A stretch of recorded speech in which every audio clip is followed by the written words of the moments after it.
If I would have never bred Minnie again after losing those two puppies, none of this would be. There's a lot of heartbreaks in the litter box. So there's a lot of ups and downs, even when you're showing your dogs. You just have to persevere and do a lot of self-talk.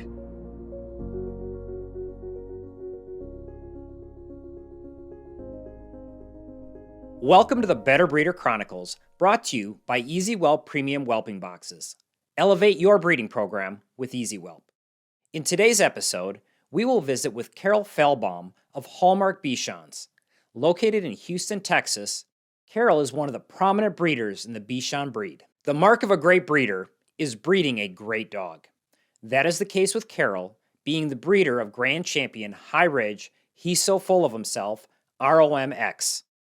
Donald was a Best in Show winner, a Westminster Best of Breed winner, a BFCA stud dog, and a top sire, with his progeny going on to several Best in Show wins, Reserve Best in Shows, and Crufts Best of Breed. Carol's success as a breeder was no accident. She made life decisions to dedicate herself to learning about purebred dogs. She found tremendous mentors and got to work to breed a better dog. Donald was simply the culmination of her life's efforts. Those who know Carol best describe her as someone who makes everyone around her feel important. She's mentored several individuals who've gone on to achieve their own personal goals in the sport of purebred dogs. People describe Carol as honest, caring, and forthright. To quote one of her fellow breeders, Carol has been improving her breed from the first day she became involved. Join me now in welcoming the master of Hallmark, Carol Felbaum. Carol, welcome to the podcast. I am excited for you to share the Hallmark story with us today. If you would, take us back to your beginnings. How did you get started in purebred dogs? Well, I was probably, as some people know and some don't, I was basically born into it. My mother says I was in her tummy. Well, not in her tummy per se, but when I was little, that's what she used to say. That she was carrying me when she showed her pug in obedience. And as soon as I could move and toddle around, I was already lost at the first dog show. And where I was found was sitting next to the ring, watching the dogs being shown. So I guess it goes way back to the beginning. What breed did your mom have? My parents bred pugs under the Pugnook prefix.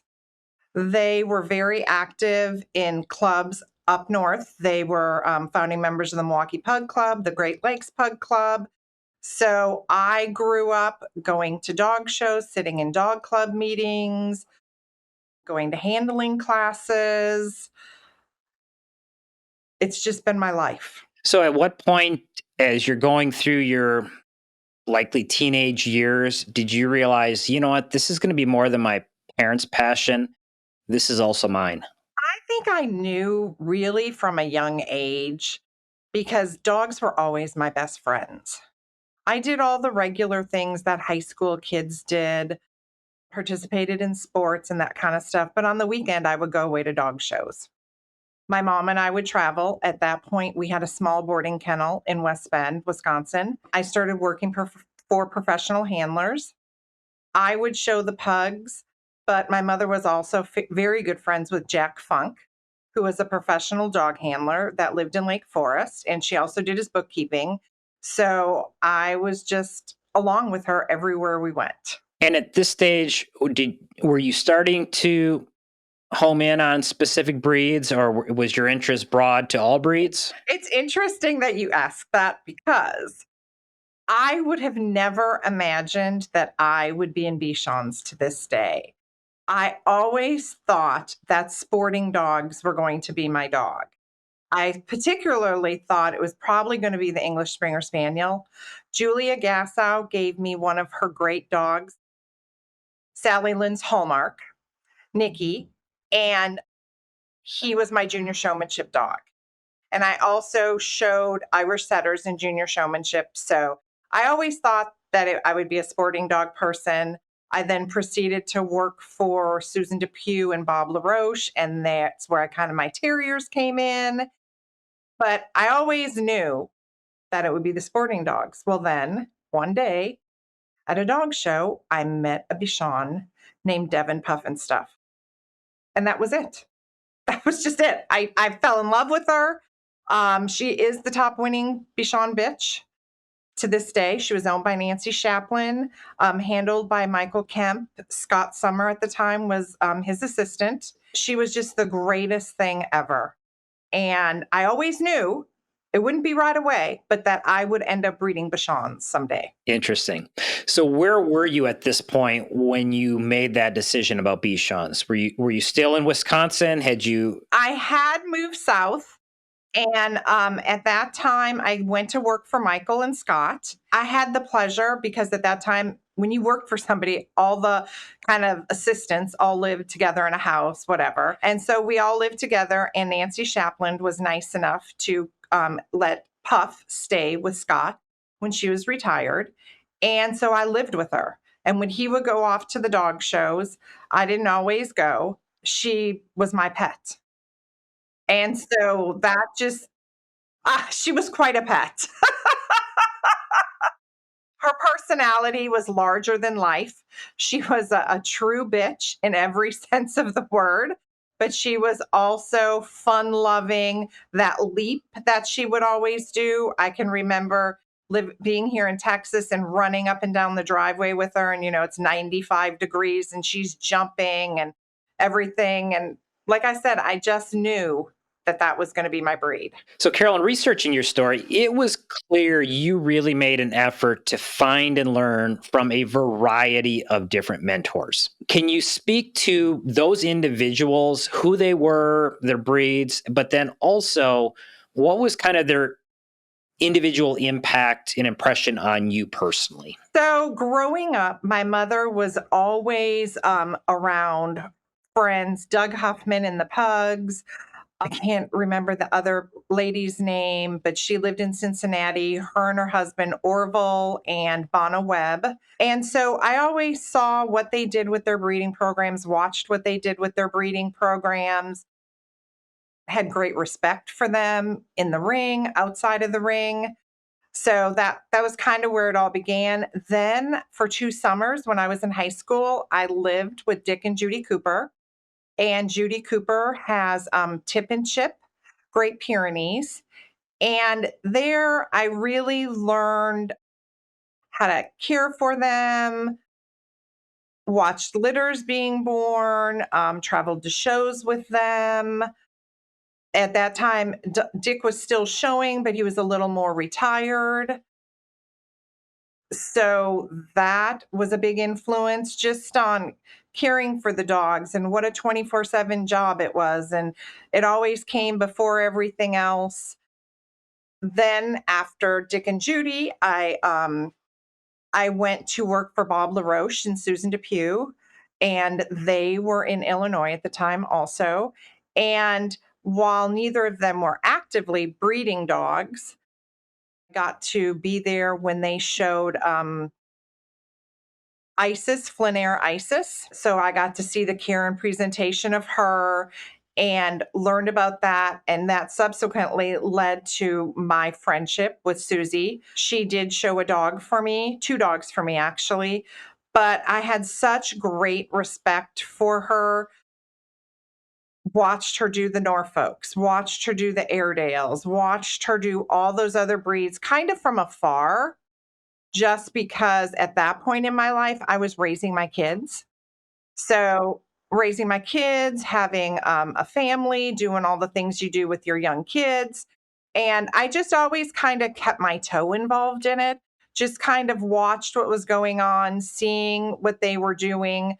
At that time, also, I worked for a Bichon breeder named Jackie Fine, Sachet Bichons, and I would care for all of her dogs. She lived here in Houston, and I would care for all of her dogs and kind of learned about the Bichons, watched what she did in her breeding program. A lot of it was also just self-learning and I was always taught to have great respect for the dogs, and the care of them was the most important thing. So even though you were tired, you were sick, you wanted to go to dinner, sometimes that wasn't possible. So that deep sense of caring for the dogs, I think that's where that started for me. There was also another person, Henriette Schmidt of Hillcrest English Springer Spaniels, and she was really kind to me and my mother, good friends. She lived real close to where my mother worked. And Henriette has bred generation after generation after generation of English Springer Spaniel. And her dogs not only have nice breed type, but they also work in the field, do obedience. So I learned that it was really important not just to have a beautiful dog from the aesthetic, but also to have a dog that could work in the field, could do obedience, could live with the family. So it just wasn't, a beauty pageant for me. Fellow breeders, see what your breeding program has been missing with Easy Whelp modular whelping boxes. From the durable Easy Classic design to the spacious Easy Classic Tall, Easy Whelp sets a new standard for premium design and performance. Their innovative models are developed for simple setup and maximum safety, with features like integrated safety rails to protect your next generation.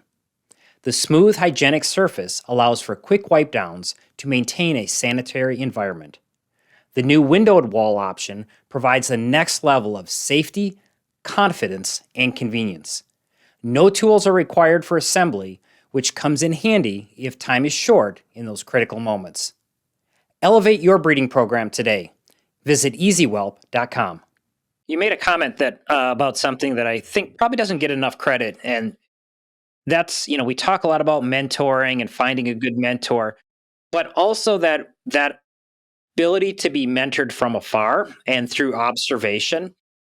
It's great if you can find that close relationship with a breeder where they're, literally just stream of consciousness, letting you know what they see, and, you're able to absorb that. But whether it's location, opportunity, in many cases, personality. Some breeders, some of our best breeders are so shy that the idea of engaging another breeder to learn is just, it's overwhelming. I know some very astute breeders who they would say they'd have personality problems, even that they can't go and engage and communicate. Yes. But yet they become so astute at just observing, whether it be the great handlers, the great groomers, the great breeders. Just because you don't have that close one-on-one relationship doesn't mean you can't be mentored every time you walk into a dog show. That really speaks to me because while I didn't have somebody that I could go sit in the whelping box with or go deliver puppies with, other than my mother, I watched, I sat and listened. We didn't have all of the iPhones and the videos and everything. I literally sat and watched people, watched them, what their dogs looked like, what kind of condition their dogs were in. I was also really lucky because of the area that I grew up in with Dick Cooper and Judy and Jack Funk, and George Ward was up in my area with the Terriers, and at that time Roz Kramer, now I think it is, worked for him. And I just watched them. We used to go to dinner, and even though I was the young kid, I would sit at these dinners and I wouldn't say a word. But let me tell you the stories and just sitting and listening. I just hung on every word they said. I think I was a very shy teenager. Even when I went to work for Michael and Scott, I didn't say a lot. I would always just watch how somebody's drawing that dog, watch how they're treating their dogs. And to me, that taught me more than any one person could have ever taught me. I mean, just watch the way Susan Depew cares for her dogs. That, to me, is truly what it's all about. I'm smiling because for many years I was that shy kid at dinner that didn't say a word. Yeah, I mean, I'm sure now nobody would ever believe that because there was like, oh, you're so outspoken and but I kind of did learn to, my mother was very outspoken, and she always, when she saw something wrong, she would talk about it, even though it wasn't the popular thing. I can remember saying one time to me, I asked all these other pug breeders if they'd ever had a pug puppy born without a tail. And everybody looked at me like I had 4 heads. And she said, they had. Nobody wanted to talk about it, though. That was a huge thing for me. To this day, I talk about things in my breeding program. It's so refreshing to hear. I'll tell people, if you don't want me to evaluate your puppy or don't want to hear the truth, please don't tell them. Don't ask me, because that's I'm just going to tell you, and it's just my opinion. Yeah. I'm going to tell you that's, or if I'm going to tell you if we've had dogs with missing testicles. Nobody has that. Well, everybody has it. Give me a break. I talked to my vet about those things. I don't want to make a blanket statement, but I couldn't agree more. I mean, we breeders need to grow some thicker skin and learn to talk dogs again. I can't count the people I've accidentally offended. And sometimes it's not talking about other dogs, it's talking about my own dogs, and just so objectively, and pros and cons and what I see and what I don't like. And it just throws so many breeders aback. And it's like, I'm not being critical of your dog. I am objectively discussing these individual dogs that I'm probably seriously considering integrating into my breeding program, and then figure, okay, how am I going to deal with this and assimilate this? And that's what talking dogs is. And if we're not able to have those objective conversations about bloodstock and these living animals, you're only hurting your own ability to breed a better dog. I agree 100%. I went to the specialties in Puyallup, and there's a great group of people up there that breed. And we all went back to the hotel one night, and I said, let's just start talking about dogs, you guys. Because everybody was just, there were some younger people, and there were some, people that I have great respect for in our breed. Dale Hunter, who's from Canada, Craigsdale, Bichons. And I was just like, tell me about this dog. Do you know anything about that dog? What do you think about this dog? I just wanted to know all these things. And I still do that. Mimi Winkler, tell me about this dog. That dog's in my pedigree. I know this dog, JR, but I don't know what's behind him, or I'm reading the books to try and find it out. Or, I'm sure many people thought I was crazy. For my birthday one year, my friend Joanne Rubin of Glory Be Bichons gave me all of her issues of the back Bichon Reporters. She mailed them all to me in a box. And I was thrilled. Just thrilled because, I've been watching Bichon since 1986. So it was great to see some of these dogs and some of these breeders. It sounds as if you've spent your life in purebred dogs, made a move to the south, you got yourself into a tremendous area surrounded by a lot of tremendous people, opportunity to see a lot of dogs, a lot of dog shows, and then you put your dog passion on a little bit of a back burner as you raised a family and so forth. What was the impetus to return to the purebred dog world? Was it simply the kids were grown, or did you always know you were coming back? I always knew I was coming back. There was a very pivotal moment where Sean from Jackie Fine, and he was basically my husband and I's first child. His name was Cosmo, Devon's Cosmopolitan. And that is Nancy Shaplin's kennel name. And actually, I think it might have been Sachet's Cosmopolitan of Devon. He wasn't any big winner. He was a champion, and that was fine. And I used to babysit him for her. And so he came back, and I said to her one day, I said, why don't you just stop paying me to babysit this dog? Why don't you just let him become our pet? And so he was our pet. So he was our first kind of child. And unfortunately, he passed away. And so then my friend Scott Summer, who always was like, you have to have a dog. Why do you not have a dog? You're crazy. Why don't you have a dog? And I'm like, no, I have too much in my life, that kind of stuff. So he calls me up one day and he said, I have a dog for you. And I said, really? And he's like, yes. Its call name is Kino, and its name is High Ridge is Judge's Choice. And I'm like, well, of course I know Kino. Of course I know him, Scott.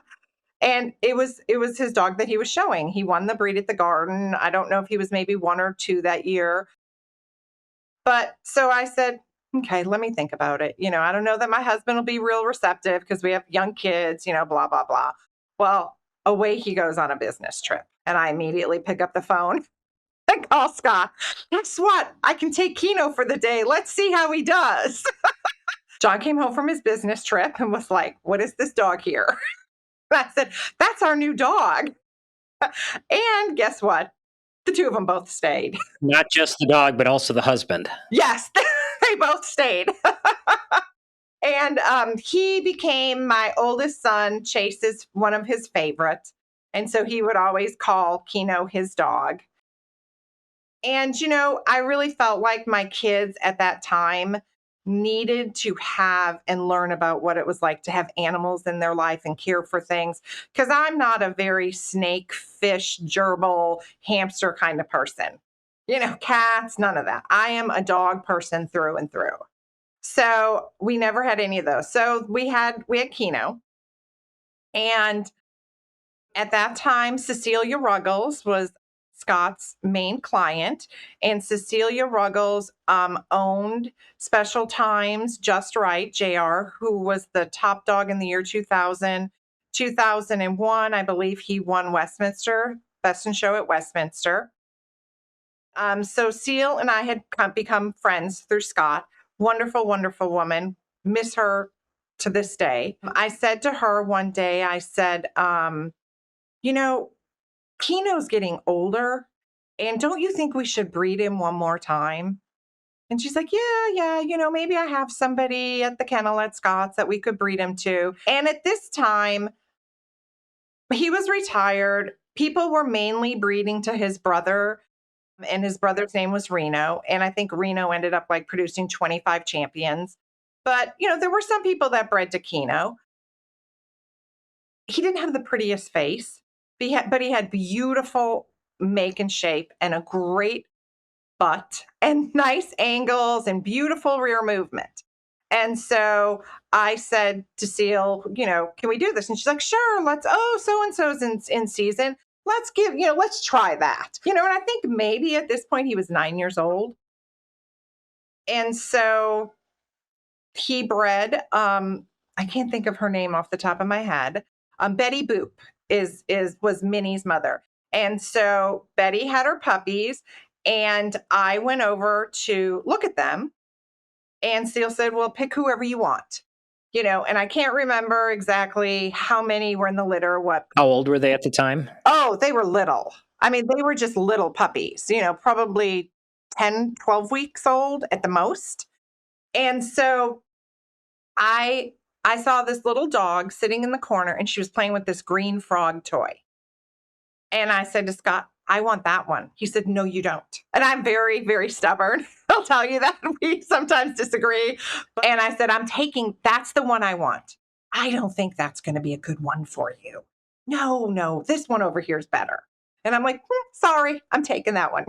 So I took her home, and she basically, her name was High Ridge, Minnie as in mouse. Minnie as in mouse.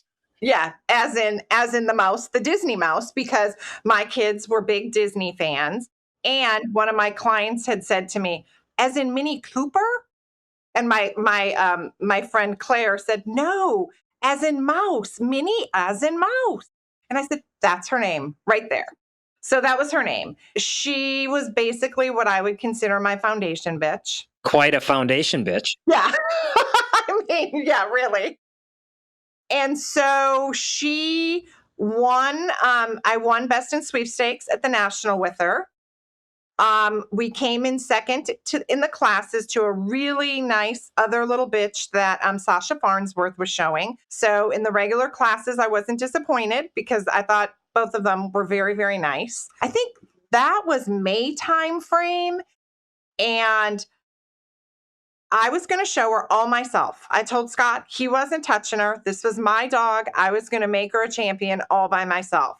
Now, mind you, before this, I had, shown the Bichons. I had help Jackie find, show her dogs and different things. But this was my first Bichon. And this was the one he said she probably wasn't a good one for you? Yes. This is the one, okay? If I could interrupt you right there, because this is a theme that seems to come up in talking to great breeders. Invariably, they make decisions that go against whether it be, the common line of thinking, an expert's recommendation. And the ones that achieve greatness are the ones that go with their gut, even in the face of counsel that would sway most others. I'll let you go with that. When you told that story, it's like, I have heard this story before. At that time there was, and it still is, the Death March. And it starts in Oklahoma and it goes to Dallas and it goes to San Antonio, then to Houston. And so we entered her, and I was going to go to Oklahoma with her. And something happened in my family where I couldn't go. And Scott's like, well, we have to take her. And I'm like, and why is that? And he says, because you're going to break the major, and you can't break the major. Everybody will hate you if you break the major. And at that time, it took a lot of Bichons to have a major. And there was a much larger population of Bichon breeders in Texas at the time. And so I said, okay, you go show her. They finish her. Just like that. Boom, boom, boom, boom, boom. And at that time, Clayton Harris and Adam Peterson, I think, worked for Scott. And I'm like, what are y'all doing? You weren't supposed, this is my dog. You all weren't supposed to finish my dog. And so they finished her, and I was like, what am I going to do now? What am I going to do? Because she's done. So, and at that time there was no grand champions. I'd show her every now and then, and I was going to breed her. So this was going to be my first bitch that I was going to breed. And somebody had approached me. They had really wanted to buy her because they really wanted, to breed her. And I said, well, she's not for sale. For starters, my youngest son, Parker, that was his princess. That was the love of his life. So I don't care. You could offer me $1 million. Not going anywhere. I said to Steele, I said, somebody really wants to, Stephanie Uva would really like to lease her. And I really like the dog that she wants to breed him to. So why don't we do this? And so Steele was like, okay, even though I don't know that she'd ever done that before, because Steele and I co-owned Minnie. And so we did it, and it was just the worst experience ever. My son was there. His friend in the neighborhood was there. She had 2 puppies. The first one, its skull wasn't fused, had a cleft palate. The second one, beautiful, stillborn. It was horrible. It was just absolutely beyond horrible. It was heartbreaking. I've, all the litters, I've whelped Airedale puppies, other terrier breeds, the pugs, seen all, and this is my quote unquote first litter. And Bichons aren't supposed to be like that. Bichons are easy. They whelp easily. They're born easy. They're healthy. There's no issues. Devastating. Absolutely devastating. It took me probably 2 years. There's nothing worse than having to take your young son with you, because I was able to get the puppy that didn't have a fused skull and the cleft palate to survive through the night. And I had to take him. And I said, Parker, you have to come with me. I said, we are going to have to go to the vet and put this puppy to sleep because it's not going to survive. And so it was really hard to teach him that lesson, that this is the way nature can be cruel at times. It's hard as a breeder. It's only amplified as a parent. Exactly right. And so a couple years later, I was finally like, okay, Seal, I have to breed her. I'm really a tough person, so I can do this again. Everything will be fine. We can do this. Seal said, okay, who would you like to breed her to? What do you think about Sax's winning card, call name bingo, or Sax's little drummer boy? Because I believe at that time, Seal co-owned both of them with Keith and Sandy Hansen, Sax Bichons. And I said, well, I really like Bingo, the winning card dog. And she said, okay, so let's do it. And so we made the arrangements. We got her bred. She had 5 puppies. Everything was great. I had my Audrey, which was Timeless Beauty, out of that litter. High Ridge Timeless Beauty, High Ridge, he's so full of himself, Donald, out of that litter. And I think it was possibly a year later, and I decided, okay, let's breed her again.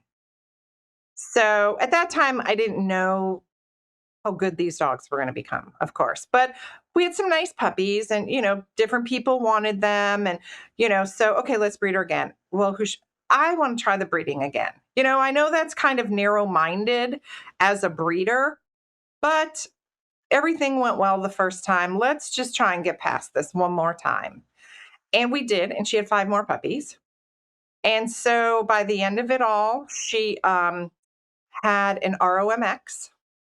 Out of the 10 live puppies that she had produced, 7 of them became champions. Audrey was reserve best in show winner when she was young, which Audrey is Timeless Beauty.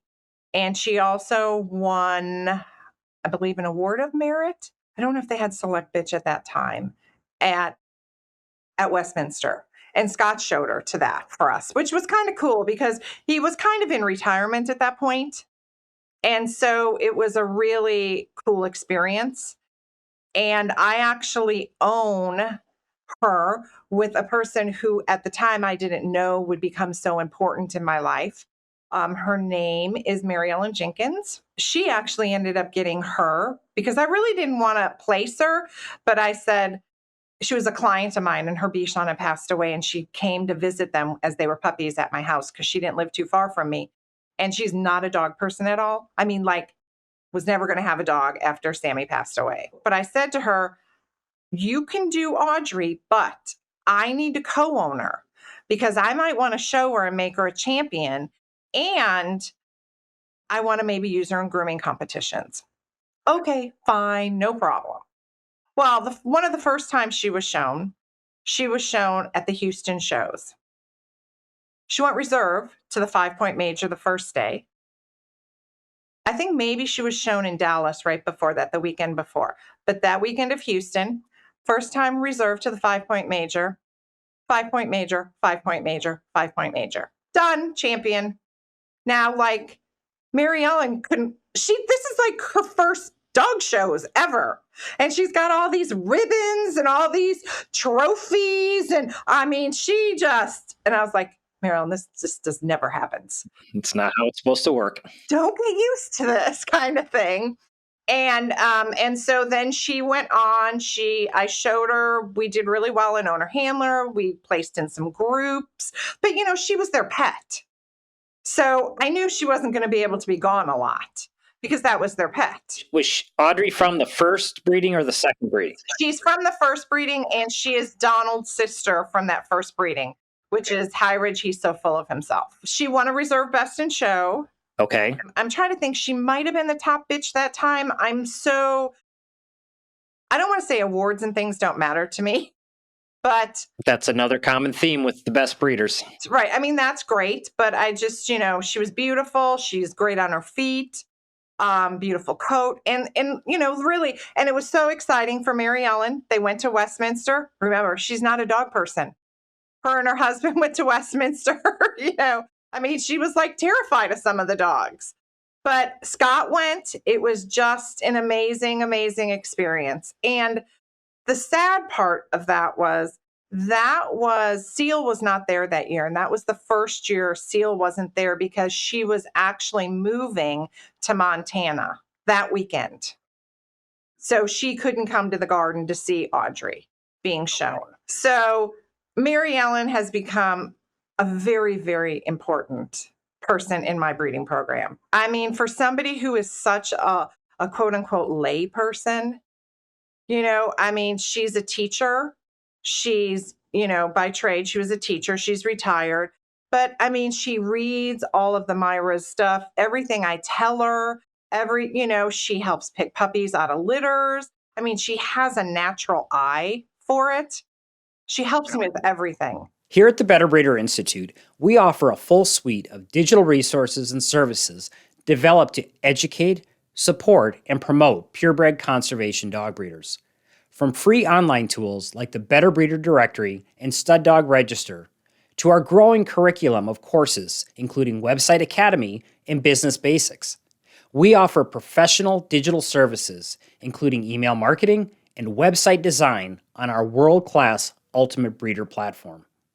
Plus, we offer the Better Breeder Certification Program to distinguish purebred conservation breeders who breed to the standard and produce healthy, beautiful, and predictable puppies. We certify breeders who raise the bar with their ethics and breeding practices. At the Better Breeder Institute, we have the missing link to transform your purebred breeding program and achieve your highest goals. Learn more at betterbreeder.org. So we've kind of danced around the highlight of this story. All of these great dogs have a brother. Yes. His name is Donald. Yes. Tell our audience the Donald story. So Donald is high ridge. He's so full of himself. And there's a very sad component to it because before Cecile could see what great success he had and what he's contributed to our breed, she passed away. And it was very sad because she didn't even get to see Audrey, the sister, because that's the time frame when Seal was getting ready to move to Montana. And she had promised she was going to come in July to see the dogs at the show. And she passed away, I believe, in April. It was before the Bichon National. That aspect of it is really sad for us. But, you know, Joanne always reminds me, Carol, she always said you were going to do great things. And so for me, this just isn't for me. And I don't exactly know why I was given Donald. He actually was a dog I wasn't going to keep. There's the theme again. I wasn't going to keep him because I told my son, Parker, that we can't have a breeding program with boy dogs. You know, we need to keep a girl. And him and my older son, Chase, said, we are not getting rid of this dog. I don't care what happens. And it's hard on the kids when you breed dogs because they need to understand that you can't keep them all. And every time I have a litter, even now, 21 and 25, they're like, well, you're keeping this one, right? And I'm like, no, we're not going to keep that one. Well, why are we going to keep that one? Kind of thing. And so they twisted my arm and we kept Donald. And there's also a quick, cute little story about how his name became, because his name also, they were big Donald Duck fans. I was going to say, it should have been Donald like Duck. Donald has a daughter named Daisy as in Duck. But it was interesting because at the time, Donald Trump was running for president. And my youngest son is the big Donald Duck fan. And then there was Donald Trump. And my oldest son was, wanted to watch everything about Trump. And we're not going to get political, but made for interesting dynamics in the house. I said, he's just so full of himself. I said, both Donald Duck and Donald Trump. And so that's how he got his name. And some people think that it's because of Trump, and some people think it's because of Duck. It doesn't matter. It doesn't matter. And I call him Ducky. My girlfriend's daughter called him Donald Ducky because she was young. And that's my Donald Ducky, and so that name kind of stuck with him. So I call him the Duck or Donald. Yeah. So he really, once again, he was another one of those dogs. He finished before he was a year old. And he finished under, and his name just left me, Jim Reynolds. And I looked, because I was going through my files, and I looked at that win photo. And he was very well proportioned, not everything moderate, nothing fancy, but he was not a big dog. And so Scott said, oh, he's never going to make it as a special. Once again, my friend Scott. And I said, okay, that's okay. That's fine. He's my family pet. I don't care. I don't care if he wins any more ribbons or not. So he walked around my backyard for a year. And I have a pretty big backyard. And I would watch him walk across that backyard and I'd be like, that's beautiful. That is just stunningly beautiful. And so I took him over to Scott's one day and I said, walked him around and I said, what do you think of this dog? Well, who is that? And I said, remember the one you told me that was too small, Donald? Wow, he's pretty nice. Yeah, I would like him to be a little bit taller, but well, and when Seal passed away, it was really hard on all of us. So Scott became one of Donald's owners, and we were all trying to respect Seal, and we were so grateful for everything she did. And I had another really good friend, Joanne is also his owner, who I became friends with because of Seal. And so consequently, Joanne and I co-breed some litters together. She's Glory B. Bichons because her and Seal were good friends, and that's how we met. And so we did a lot of things, in Seal's memory. And I also had another friend, Marlene Greif, who actually has also become very important in our breeding program. She co-owns a lot of the Donald kids and dogs with us also.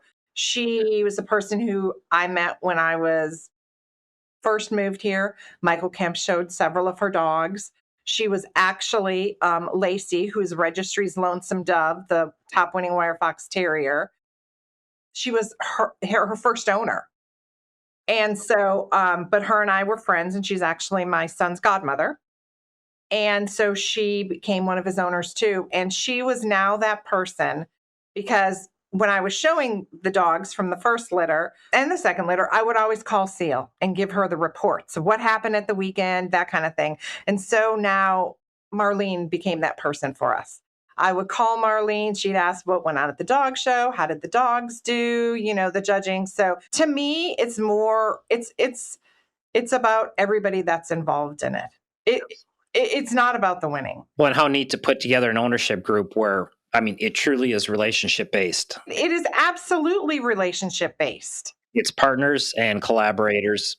When you put that together, what were your goals for Donald's career? Did you realize where it was going to go? Honestly, I had no idea. And I always thought he was good. I was going to show him myself. I never had any intentions of him ever being shown by Susan Depew. And I showed him. I won the breed at the garden with him, and you could have blown me and everybody else in the building over with a feather because nobody ever expected that would happen, and neither did I. But, I'll never, Susie was there helping me. Because we were friends. And so she was there just helping me, supporting me, helping me trim them, make sure everything was on point. Do this, do that. Don't be nervous. Don't, breathe. Don't forget, giving me she was the assistant instead of the handler, that I had done all those years for her. She was now doing it for me. And when I won the breed, I can just remember him pulling me out. And I thought, oh, isn't this amazing? I'm getting select dog. Yay. Thank goodness. And then he pulls Lisa Bettis out behind me. And she is, I think, maybe one of the top winning dogs of the year. And she's like, move it, move up. You're winning this. And I was like, I'm winning this? No.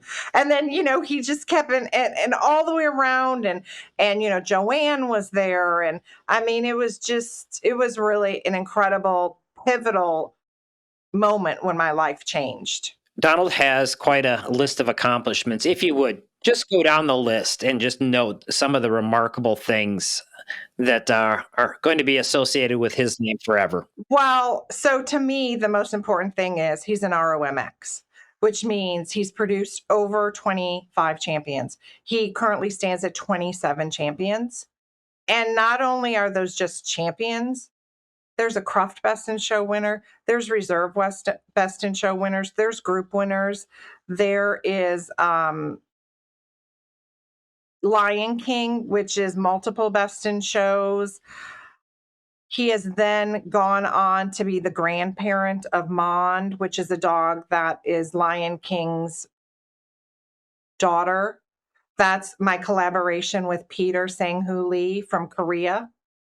And that was a big step to let somebody breed to him from another country. And so that collaboration has proven to be really good. He's won the breed at Morrison Essex. He won the breed at the AKC show. He won the breed at Westminster. He has 3 Best in Shows, 6 Reserve Best in Shows. I even won a Best in Show with him myself, his first Best in Show. So that was really exciting. He's the top winning owner handler Bichon, and he was not shown forever an owner handler. I mean, it was a very short, limited period. He has 10 owner handler Best in Shows. And for his win career, I'm extremely proud of what he did because he was against some of the toughest non-sporting dogs day in and day out in the ring. And we were actually going to run him another year, and he had just gotten 2 Reserve Best in Shows, and COVID shut him down. I wondered about that when I saw the time frame for his wins, if that impacted him. And he has 9 independent specialty Best of Breeds. He won the big San Diego 50th anniversary specialty, and then the next day, and the breeder special attraction and all that. So I think he's been very well received by the Bichon fancy. He has kids in Korea. He has kids in China. He has kids in Finland. He has grandkids also in England now because of Michael Code and Pamplona Bichons. He doesn't produce a beautiful head. Okay. He produces a nice head, but not a beautiful head. But his make and shape and some of the movement that he puts on these dogs. Right now, I have 2 young dogs.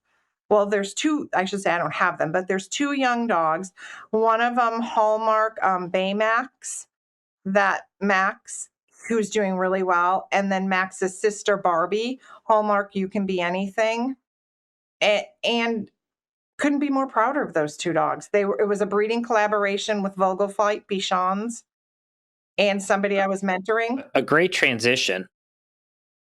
You've now bred a great dog. And like all great breeders, we're rarely satisfied that that's going to be enough. We're always thinking, okay, how do I create one that's even better? You've got a gene pool there, several litter mates closely related. I mean, you've got an enviable foundation to work from towards that next great one.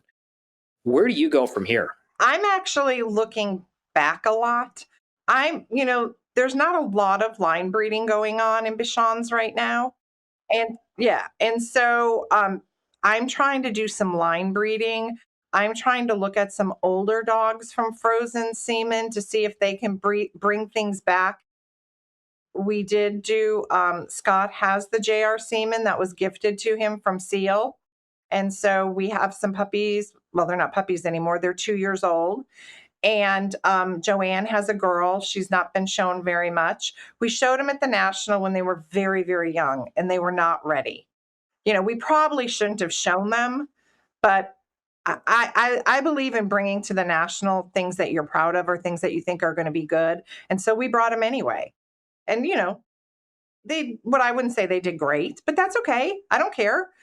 Now, oh my gosh, exactly what I wanted was to get these beautiful heads. My goal is to take the one particularly that Joanne has, and breed that back to Donald. I was just going to ask, do you, if you're looking to improve in your head qualities, do you have the gene pool, whether it be live dogs or, frozen semen, that you can line breed to achieve those the improvement had without having to go out. I think sometimes in my dogs, the round eye comes and goes.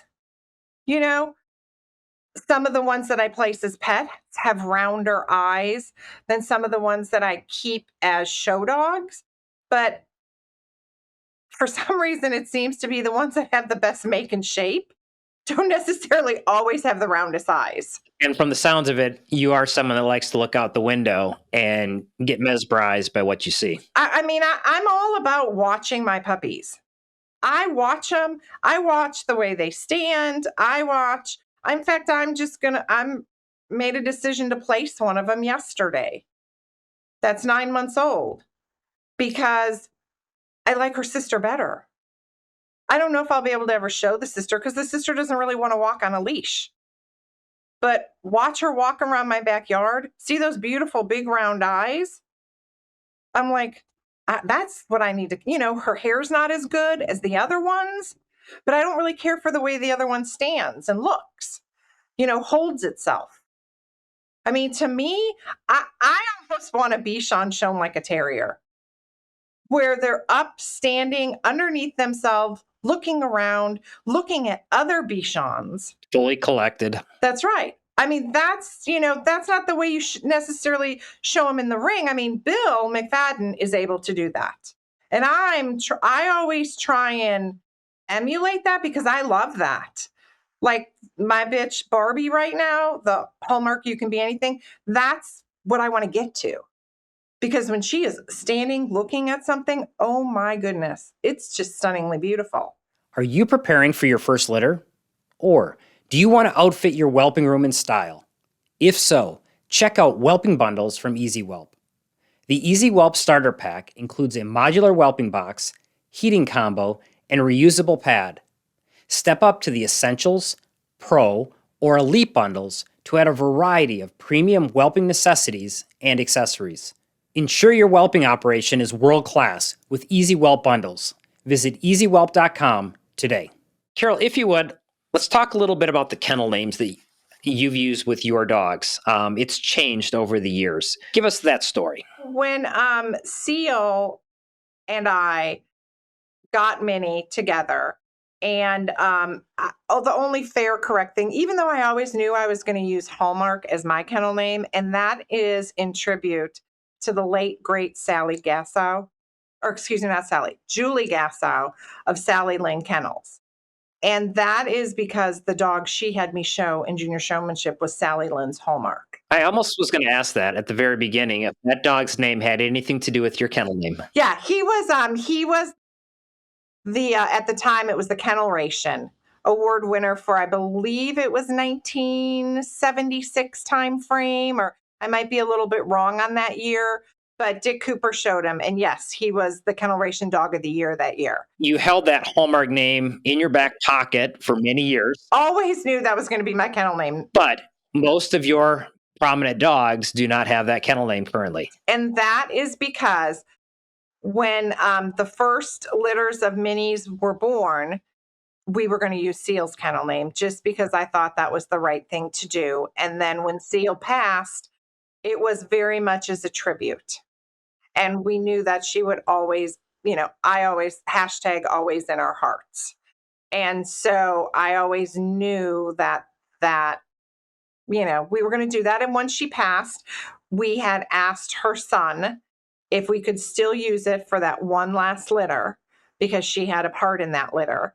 And they gave us permission. And then after that, we didn't feel that it was right. And from that point moving forward, you are officially known as Hallmark. And we also use Glory Bee because Joanne and I breed together. So sometimes it's Hallmark Glory Bee, which is her kennel name. One of the major tenets of the Better Breeder Institute is the belief that we must begin to start viewing our fellow breeders as partners and collaborators rather than as competitors and rivals.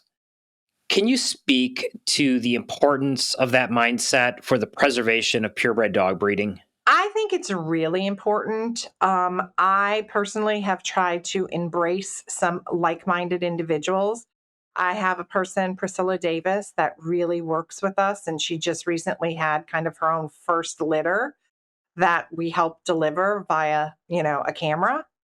And she had other breeders, not necessarily Bichon breeders, but she had a Shiba Inu breeder come over and help her. I think we have to also not only embrace other people within our breed. That's kind of hard because, you have different ideas of what the breed should look like, competitiveness, that kind of thing. You let them breed to your dog and now they're out there going rogue and crazy. And so that's real hard. But I find that my relationship with people in other breeds is really important to me. And watch them promote their breed, watch them show their breed, learn about their breed. I think we all benefit when we learn about each other's breeds and we don't get so stuck in our own breed. Carol, at this point in your breeding career, what do you view as the most significant challenge in your breed? The dwindling population of our breed, because there's like hardly any responsible breeders left in Texas, and there used to be a lot. So now when I go to a dog show, I pretty much have to bring the whole entry if I want any points. And when you're by yourself or with one other person and you're getting 6 Bichons ready, none of them are looking too sporty, you know. But I will say all of them that I bring, I feel like can be potential champions because I'm not just going to enter a bunch of fillers because that's my name. I don't want people out there like, "Ugh, did you see what she drug in the ring just so she could get points on this dog or that dog?" So consequently, I have to fly to specialties elsewhere, which is extremely expensive. Or, fortunately, Prissy will take some of the dogs in Florida with her, and she'll finish them just because they have more dogs than we have here. So, I mean, I think that is, as a breeder, that's concerning to me. On the flip side, what has you optimistic about the future of your breed? I think what's so great about our breed is they are such a great pet, great companion. I think people are going to always own them, even though they you know, have a very high maintenance grooming. I think as maybe younger people learn a little bit more about them, I just tell people, oh, well, just cut their hair short. They don't have to have all that hair. Um, but their charming personalities are what's so endearing to so many people. And I think that is what right there. And I think basically they're a pretty healthy breed. I mean, we live in Texas, we have allergies. I mean, it's from the people to the dogs to everything. You're never going to get away from it. And I think my gene pool is fairly healthy. I've been really, really fortunate. I have to say, I really, the people that I quote unquote inherited my bloodlines from, I'm really, really grateful to.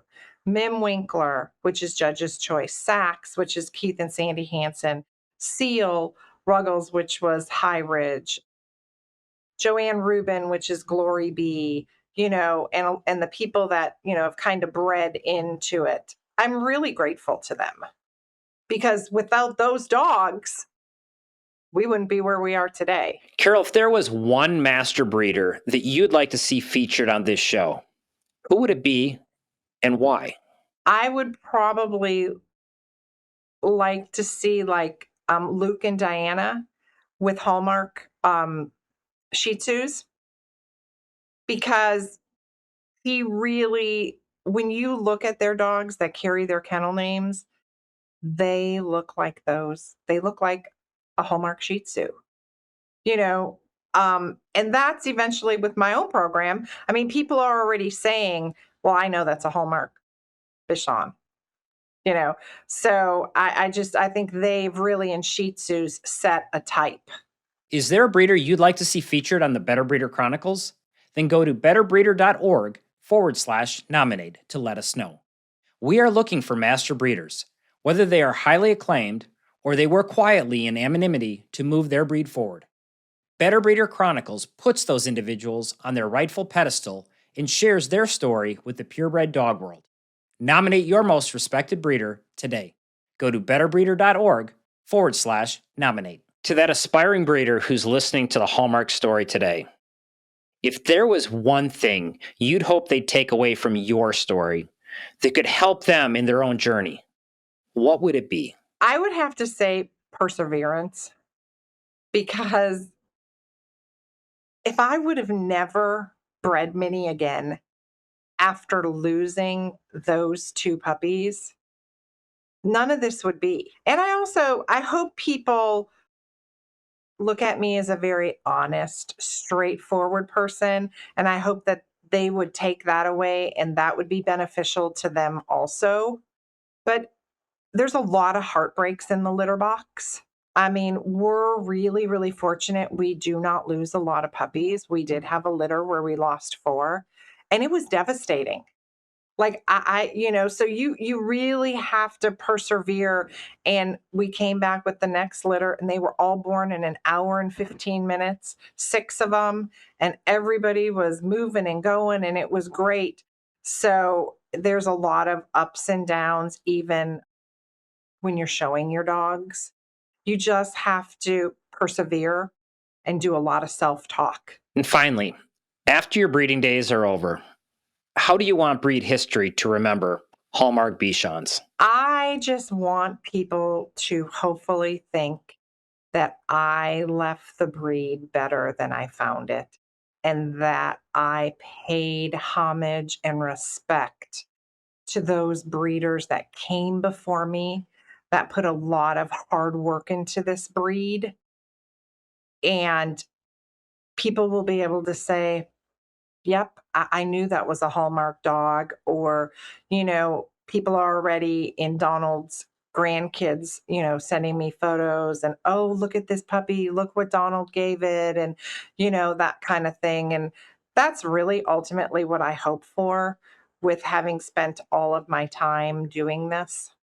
But it's also my passion. So, Carol, thank you for sharing the Hallmark story with us today. Thank you. That's it for this chapter of the Better Breeder Chronicles. We hope you found the Hallmark story with Carol Felbaum captivating, and that it will inspire you to pursue your highest goals in your breeding program. Make sure to click subscribe so you don't miss the next episode. At the Better Breeder Institute, we encourage all conservation dog breeders to embrace your fellow breeders as partners and collaborators rather than competitors and rivals. With the unprecedented challenges we all face today, successful breeding programs can no longer operate on an island. Our purebred dog breeder community must come together with everyone pulling in the same direction. This is crucial if we're going to successfully preserve and advance our beloved breeds. I'm Matt Stelter, closing the book for today. Best wishes to you and your breeding program from all of us at the Better Breeder Institute. We'll see you in the next chapter. Take care.